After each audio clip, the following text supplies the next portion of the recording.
Well, we've heard from the scientists, so it's time now to bring in the cities and meet two of Europe's most ambitious mayors. Now, despite the powers that they may have, most cities can only improve by teaming up with business, with investors, and of course, other parts of government. To learn what this looks like in practice, we can bring in now Dario Nardella, the mayor of Florence, and Raymond Johansson, governing mayor of Oslo. Welcome to you both to the CDP Europe Awards 2022. Hello, good morning. Thank you. So I'd like to ask you both, have you considered how much your city relies on nature and biodiversity, and if this has driven action or not? Florence first, Mr. Nardella? Yes, so Florence has decided long ago to be a zero-volume city, improving the quality of our estate and spaces without losing additional natural space. And we put great attention to water management and the water environment along our river Arno, and green areas are one of our most important topics in the new policies. My city, Florence, has a long history in the design of gardens, now thanks also to the partnership with the private sector and crowdfunding. And we are planting a lot of trees in the urban area and creating urban gardens with green trees and fresh fruit for the benefits of our citizens, because we have to protect our environment. That's because we have a big project for next 10 years. We want to plant 1 million trees in the whole metropolitan area. 1 million trees, wow. Okay, and same question to you, Mr. Johansson, in Oslo. First of all, I think it's important that the pandemic really showed us and highlighted how important the nature is for the well-being of the inhabitants of Oslo. And we are extremely lucky from the nature side to be surrounded by nature of all sides. And in fact, despite being the capital of Norway and a quite big city, Oslo is actually the county in Norway with the highest number of registered species. And having such a high biodiversity also means that we have a lot to protect. The rivers, the streams connect the large forest from the north and east, and it gives us the green corridors that we are working to maintain, restore and improve. And it's important for us to protect that. So biodiversity is very important for us. Okay, and of course for your citizens who flock, I'm sure, to those green spaces in Oslo. And I'm curious, how are you currently collaborating with local private businesses in order to cut emissions? And what specific impact has this had so far? Mr. Nardella?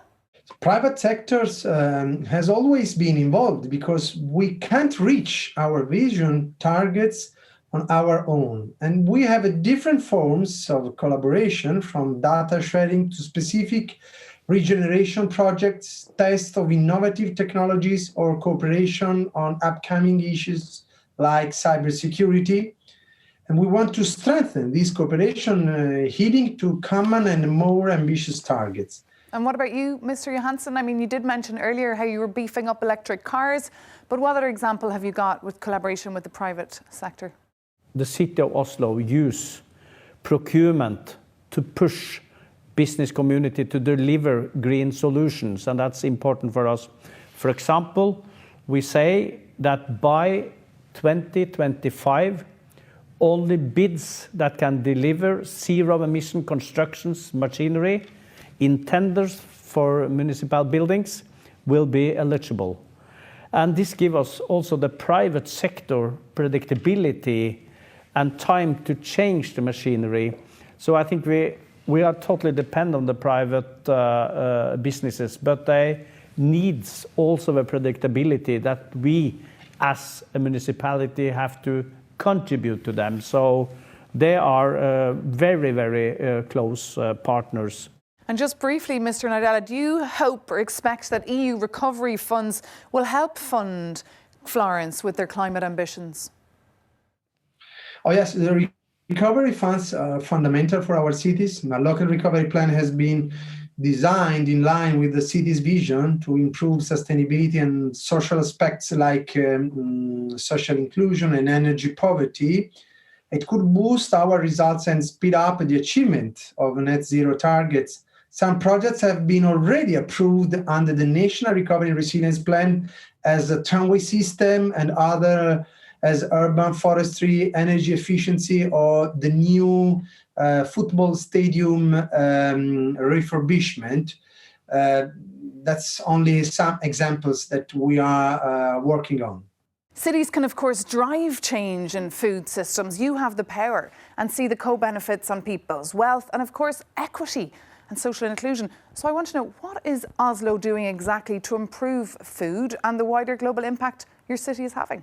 We got quite a lot of press coverage recently because we have decided to make vegetarian meals the standard for food served by the municipality. And this does not mean that only vegetarian meals will be served, but that you have to ask for the meat options. And but setting up a sustainable food system, it's much more than just vegetarian menu. The city buys food for some 16 million euros a year, and in our procurement we look at buying more plant-based food, asking about animal welfare, whether it's produced locally, if it's in organic and seasonal meats. We also have the aim to reduce the city's food waste by 50% by 2030. So this has led to a big debate here in Norway as well. So it's difficult, but we have put that forward. And Mr. Johansen, has your city been assessing the so-called co-benefits of climate action, like the positive impacts on health, the cost of living and well-being? Is that something that you and your team there are working on?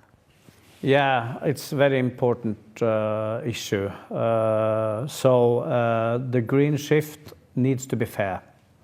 And the whole climate discussion can not just be a middle-class project. We need to take into account that all the people needs to see that it's beneficiary for them to be a part of the green shift.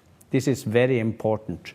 And we can see that the support for our green policy, it's often stronger in the city center than in the outskirts of Oslo. And that's a challenge, but we will not win if we're not able to get all people on board. Then we will not be able to win elections on a green ticket if there's so polarized the whole discussion. So I think that's a challenge throughout Europe to get people on board and to get it less polarized and to see that there's something in it for all the people. You cannot get there alone. You have to have your citizens on board. So how are your cities getting meaningful participation from people on this journey towards becoming nature positive and net zero? So the collaboration and engagement with citizens, is a crucial point for my city, and I think for all cities in the world, in Europe especially. And we have started long ago with the participatory processes in the design of our main plans. For example, for strategical plan and a sustainable energy plan and a smart city plan and sustainable mobility plan. And we have exploited many different engagement channels and the techniques to be as much as possible in touch with our citizens and involving them since the beginning. That's the point, not at the end of a process. And we have also contributed to a specific guide in a framework of European Horizon project about this topic, and in the Smart Cities guidance package to share our experience and find innovative tools. Okay. So at the end of history, nothing is possible without our citizens. Well, best of luck with that ongoing challenge, and thank you so much to you both for joining us here at the CDP Europe 2022 Awards. Raymond Johansen, the governing mayor of Oslo, thank you so much for your time.